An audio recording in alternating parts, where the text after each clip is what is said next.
Assalamualaikum warahmatullahi wabarakatuh. Alhamdulillahi rabbil alamin.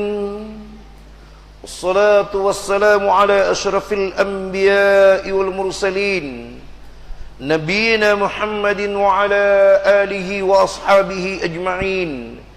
Asyhadu an la ilaha illallah wahdahu la syarika lah wa asyhadu anna Muhammadar Rasulullah. Ya ayyuhalladzina amanu taqullaha haqqa tuqatih wa la tamutunna illa wa antum muslimun. Pada malam hari ini akan saya sampaikan tentang putar syariat tentang pelaksanaan pemotongan hewan kurban berdasarkan keterangan dari ayat-ayat Allah dan dari sabda-sabda Rasulullah sallallahu alaihi wasallam yang terangkum berdasarkan keterangan dan penjelasan ulama-ulama ahlus sunnah dari kitab-kitab mereka. Nah, dan kemudian pun juga di sini dijelaskan semua tentang itu berdasarkan fatwa-fatwa daripada ulama-ulama yang berpegang teguh di atas manhaj salaful ummah. Mari kita mulai, ikhwan, pembahasan tentang hewan kurban dijelaskan oleh Allah Subhanahu wa taala dalam surah Al-Hajj ayat 34. وَلِكُلِّ أُمَّةٍ جَعَلْنَا مَنْسَكًا لِيَذْكُرُوا اسْمَ اللَّهِ عَلَى مَا رَزَقَهُم مِّن بَهِيمَةِ الْأَنْعَامِ فَإِلَٰهُكُمْ إِلَٰهٌ وَاحِدٌ فَلَهُ أَسْلِمُوا وَبَشِّرِ الْمُخْبِتِينَ. Dengarkan. Pada penjelasan ayat ini dikatakan, pada setiap umat itu kami telah jadikan, kata Allah, ada mansaka, ada kurban, ada pemotongan hewan. Liyadhkuru ismallahi ala ma razaqahum min bahimatil an'am, agar mereka mengingat Allah. Dengarkan, dari dulu telah kami tetapkan adanya syariat berkurban agar mereka mengingat Allah dengan harta mereka melalui pemotongan hewan-hewan kurban min bahimatil an'am, dari binatang ternak yang telah ditetapkan apa saja binatangnya. Makanya dikatakan oleh Syekhul Islam Ibnu Taimiyah bahwa berkurban itu adalah ibadah. Di dalam ayat ini dikatakan liyadhkuru ismallahi ala ma razaqahum min bahimatil an'am, dituntut atas kamu berkurban adalah agar kamu mengingat Allah, dalam arti kata beribadah kepada Allah melalui harta kamu dengan cara memotong hewan kurban. Nah, maka memotong hewan kurban termasuk bagian ibadah yang disyariatkan dalam Islam. Karena dia ibadah, maka kita mulai. Satu, pemotongan hewan kurban adalah ibadah dan pendekatan diri kepada Allah. Maka tata caranya harus sesuai dengan syarat-syarat ibadah kepada Allah. Satu, harus dilakukan dengan ikhlas. Dua, tata caranya harus sesuai dengan sunnah Rasulullah sallallahu alaihi wasallam. Harus sesuai contoh. Ingat, harus sesuai contoh. Kalau masalah ikhlas, kita tidak bisa membaca keikhlasan hati seseorang. Kembalikan kepada pribadinya. Tetapi syarat yang kedua, maka wajib ia mempelajari tata caranya dan harus menyesuaikannya dengan tata cara yang telah ditunjukkan oleh Rasulullah dalam keterangan Al-Quran dan hadis yang telah ia sabdakan kepada kita. Kenapa harus demikian? Karena memang syarat beribadah harus ada dua. Satu, ikhlas, sebagaimana firman Allah Subhanahu wa taala dalam surah Al-Bayyinah, "Wa ma umiru illa liya'budullaha mukhlishina lahuddin." Tidak kuperintahkan kamu beribadah, di antaranya beribadah kurban, melainkan harus di atas keikhlasan kepadaku, di atas aturan agama itu. Bahkan kita singkat, pada hadis yang sahih yang diriwayatkan oleh Imam Muslim dari jalan Abu Hurairah, Allah Subhanahu wa ta'ala firmankan dalam hadis qudsinya, qala Allah tabaraka wa ta'ala, ana aghna syurakai 'anil syirki man 'amila amalan asyraka fihi ma'i ghairi taraktuhu wa syirkah.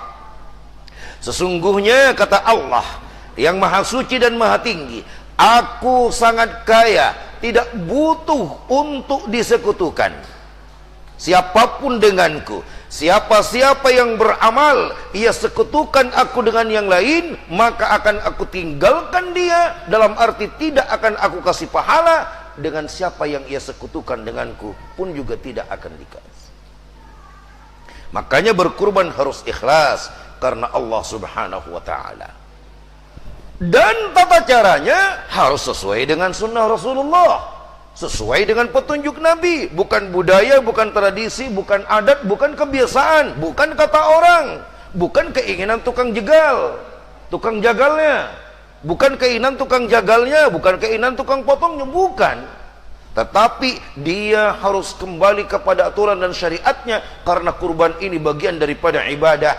Karena itu Rasulullah SAW perintahkan terkait dengan hadis, man ahdatsa fi amrina hadza ma laysa minhu fahuwa raddun, di mana bila mana ada orang yang melakukan ibadah yang tidak ada aturan dan syariatnya dari kami, tidak ada perintahnya, maka dia tertolak, tidak akan diterima. Man amila amalan laisa alaihi amruna fahuwa raddun, siapa yang melakukan satu amalan yang tata caranya tidak bersumber dari kami, maka akan ditinggalkan, dalam arti tidak dikasih pahala. Kita tidak membahas, tidak memperbincangkan bagaimana yang dilakukan oleh orang, bukan urusan kita. Tugas kita yang ngaji di sini adalah bagaimanakah cara yang datang dari Nabi, yang diajarkan oleh Nabi, itu yang akan kita pelajari. Perkara yang dilakukan oleh orang terserah mereka. Tapi kita yang namanya beragama, beribadah, harus kembali kepada tata cara Nabi, dan ilmunya harus kita kembalikan kepada prinsip ilmu yang diajarkan oleh Rasulullah SAW. Itu tugas kita. Dan kita tidak usah-usil dengan orang lain. Nah, karena itulah ikhwan fillah rahimakumullah, jaga tata caranya, harus benar. Dengarkan yang kedua, karena itu syariat diantaranya tidak boleh menggampang-gampangkan untuk tidak berkurban padahal punya kemampuan. Nggak boleh. Punya duit banyak tapi tidak berkurban, tidak boleh. Karena diperintahkan dalam Al-Quran, fasalli li rabbika wanhar, tegakkanlah salat dan tegakkan salat kepada Allah, kepada Tuhanmu, wanhar, dan tegakkan pula berkurban.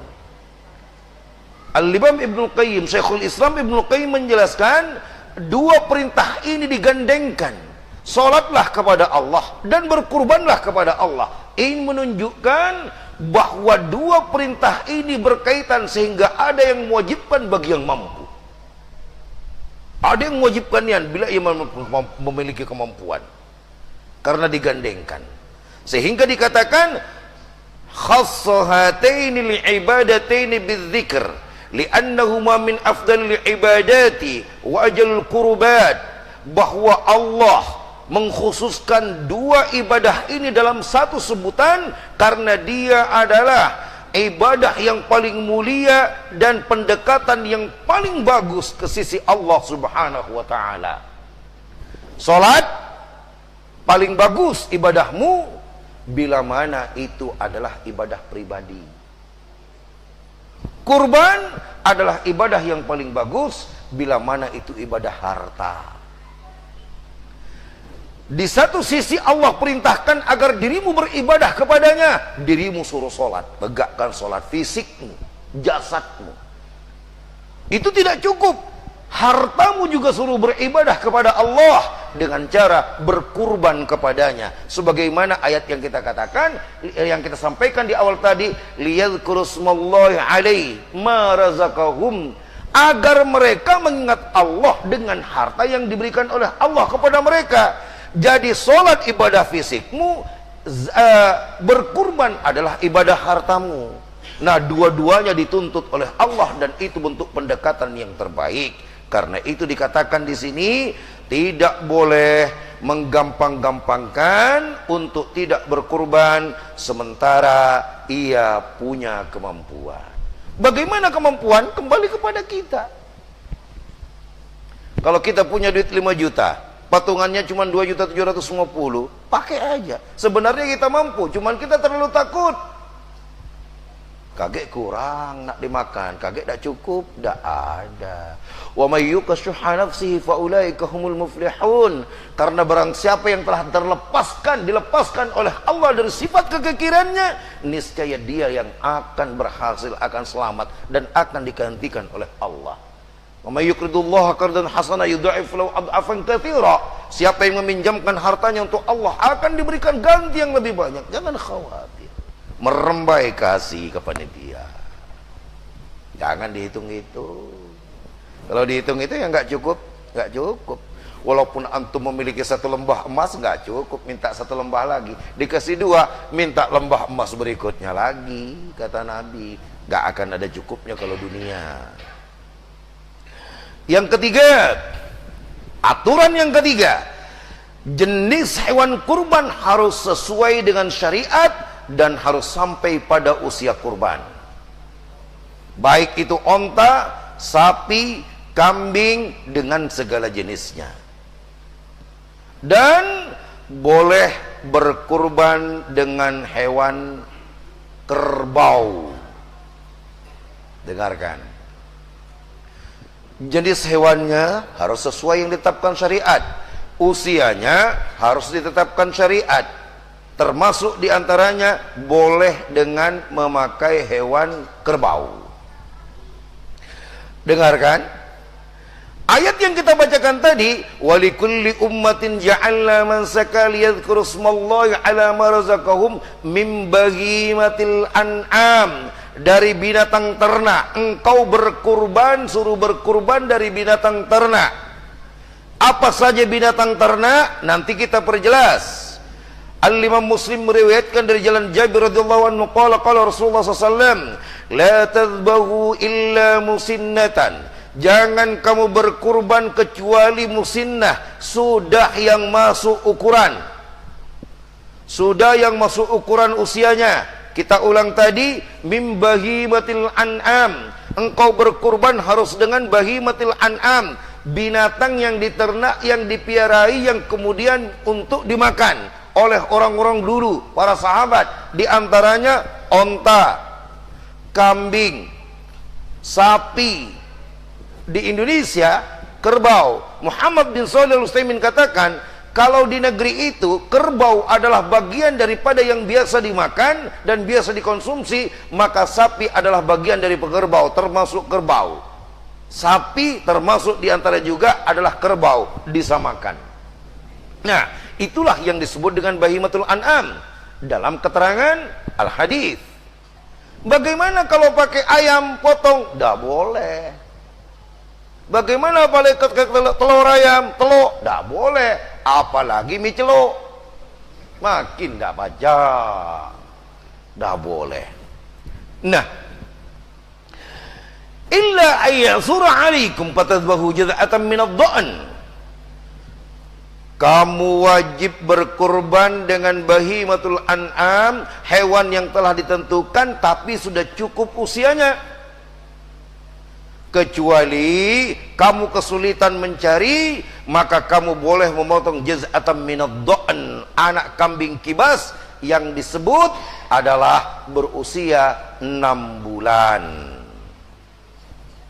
Dalam kitab Syarah Kanzul Daqaiq pada fikih Al-Hanafi dijelaskan, wal jaza'u minad dha'n ma tammat lahu 6 ashhurin 'indal fuqaha. Yang dimaksud berkurbanlah kamu dengan binatang yang sudah cukup usianya. Kalau tidak dapat maka boleh kamu dengan kambing kibas, yakni jaz'atan minad dha'n, artinya kambing kibas yang kecil yang berumur 6 bulan. boleh, tapi kambing kibas. Jangan kambing Lampung, kambing kacang, kambing apa dia lagi istilah kita. Jangan. Berikutnya, wathani min ad-dha'an wal ma'ji ibnu sana. Sedangkan kambing dia itu berumur 1 tahun. Kambing Jawa, kambing Lampung, kambing kacang, istilahnya apalah lagi, itu umur 1 tahun. Wa minal baqari ibnu sanatain. Sedangkan kalau dia dari sapi, maka dia harus berumur 2 tahun. Wa minal ibil ibnu khamsa sinin. Sedangkan kalau dia dari onta, dia berumur 5 tahun. Baru dijadikan hewan kurban. Ya sudahlah, kalau onta tidak usah kita urus. Katik juga onto di sini. Untuk saru nak nyarinya. Masuk angin dia kalau dibawa ke sini. Nah, kita lanjut. Ikhwan, para ulama menyamankan kerbau dengan sapi dianggap satu jenis, sebagaimana terdapat dalam kitab Al-Mawsu'ah Al-Fiqhiyah Waitiyah pada jilid 2 halaman 2975. Ada beberapa ulama yang tegas membolehkannya, kalangan Syafi'iyah dalam kitab Hasiyah Al-Bajirami, dalam mazhab Hanafiyah dalam kitab Inayah Syarhul Hidayah jilid 14 halaman 192, dan Syekh Utsaimin serta Syekh Fauzan membolehkannya dan ia disamakan dengan sapi. Jadi boleh kerbau. Kalau kamu punya kerbau silahkan, itu lebih mulia karena dia lebih besar, lebih banyak pengorbanannya, lebih banyak pahalanya. Karena kerbau bisa kali banding 2 kalau sapi isinya ratusan kilo. Kalau kerbau katanya lebih enak kerbau, bagi yang suka kerbau. Aku juga belum pernah tahu rasanya mak mana. Aturan yang keempat, tidak boleh berkurban dengan hewan yang haram dikurban atau yang makruh hukumnya. Hindari. Dari hewan yang tadi bisa berubah menjadi haram hukumnya. Onta bisa jadi haram, kerbau bisa jadi haram, sapi bisa jadi haram, kambing bisa jadi haram, ataupun jatuh kepada makruh. Sebab apa? Dengarkan sebabnya, karena dia punya cacat, sebagaimana yang dijelaskan dari sebuah hadis yang diriwayatkan oleh Imam Abu Dawud dari jalan Ubaidah bin Fairuz. Qala sa'altul Barra bin Azib